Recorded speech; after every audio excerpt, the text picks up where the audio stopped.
Breathing meditation. Breathing meditation can have a profound effect on your survival when facing a life crisis, interacting with a person who aspirates while talking, or being in a room with a sick person. Mental integration can save us from inhaling airborne particles which can cause disease. The following technique is used by concentration meditators who sometimes seek only meditative absorption without being aware of any other advantages. Relax. Imagine you are very sick or cannot breathe, or you have to be with high-risk people or patients with severe disease. The normal process of respiration is to inhale through the nose to fill the lungs and then exhale, and the lungs serve as a good air filter. For those who attain meditative absorption, their breath is light. It almost feels as if very little air is passing through the nose, only 5 or 10% of normal volume to sustain life. We use this breathing technique only when facing a critical moment. Practitioners who are familiar with contemplating their feelings will find this technique quite easy.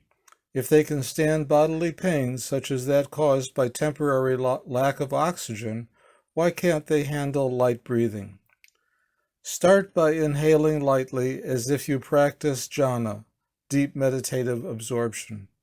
When you encounter someone who talks loudly or is aspirating while talking, or you have to be with sick people for 5 or 10 minutes, don't focus on your breath. Instead, intensely focus on the abdomen as the object of meditation. Use the Buddho mantra. Silently say Bud when the abdomen rises and Do when the abdomen falls. Exhale through the mouth slowly. Just blow air out little by little. You may inhale through the mouth and the lungs. The point is that focusing on the abdomen can make you forget about your breathing. Sometimes when you focus on Buddho repeatedly and hold your breath until you can no longer hold it, the exhalation will be very light. Try it. You may not even feel that you're breathing. Therefore, it's highly unlikely to inhale 100% of any airborne diseases. When facing a dangerous situation, you immediately shift the mind to focus intensely on the abdomen.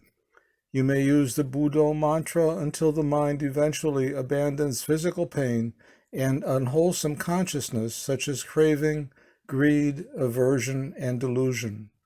Abandoning sense objects and suffering, the mind strongly concentrates 100% on Buddho. Thus, no pain can penetrate the mind. No matter how long you have been practicing, you will be able to use the strength of mindfulness to control your emotions. When encountering a life crisis, start by using the abdomen as the object of meditation or the base, while silently saying Buddho, Buddho, Buddho. If you feel uncomfortable, just breathe out through the mouth slowly. Hoo. Lowering the abdomen. Recite Buddho, Buddho, Buddho as the abdomen starts to rise again. Repeat this cycle without worrying about the breath. It may feel as if no air is inhaled and little air is exhaled. When exhaling, the abdomen falls. Repeat Buddho, Buddho, Buddho without thinking about breathing, but focusing on the rising and falling of the abdomen. This will minimize the amount of contaminated air that you inhale. Similar to a practitioner who is in deep absorption meditation entering the first jhana, or the stage of applied thought, your focal point is the abdomen. Don't pay attention to any other phenomena that are arising. Your sole intention is to survive present danger. How should we practice if facing death? Watch the body that is in severe pain and suffering. The intention is not to make the pain dissipate, but to see it as a separate aggregate. The attitude towards physical pain influences sensations of the pain itself. Pain is a physical state, but feelings, vedana, such as moodiness, irritability, and worry, are mental states. Mindfulness and wisdom practice will enable you to realize the nature of physical pain that is not under anybody's control. You cannot do anything about it because pain is already occurring. What you can do is observe how the mind reacts to the pain. If the mind reacts with anger, suffering, like or dislike. When mental phenomena arise, just immediately know it. Mindfulness, concentration, and wisdom will enable you to rise above the pain. You will realize that mental anguish such as fear, anxiety, or irritability are separate from physical pain. This moment is critical, especially when facing death.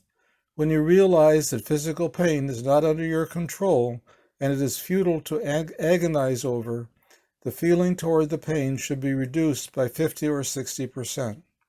Do not dwell on the physical pain, but instead watch it. Use the pain as your base or meditation object and objectively observe the mental anguish that appears. When the body expires, bodily pain will stop as well. When we are dying, we have one last moment of the mind. Objectively observe the body and the current state of mind. When consciousness arises at any of the sense doors, such as the eyes, ears, nose, tongue, and body, know it moment by moment and observe how your mind reacts to it. The last thought of this life will determine the place of your rebirth. Wise reflection, yoniso manasakara, enables the knower mind to be aware of the coming and going of a thought. When you experience bodily pain, objectively observe how the pain causes your mind to think and see the three marks of existence.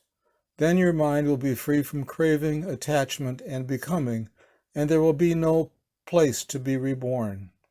Then freedom arises in the mind. The purpose of the above practice is to realize the true nature of suffering, not to fix or control the pain. When you realize that your reaction to bodily pain is separate from the pain itself, defilements that stem from unsatisfactoriness will cease to exist. With the realization that suffering that occurs is not ours and not permanent, the mind is liberated. This breathing technique, which is used in deep absorption meditation, can help us while we are alive, whether we are sick or among people who are at high risk of severe illness. Also, breathing with mindfulness, right concentration, and wisdom is very useful during the final moment of life.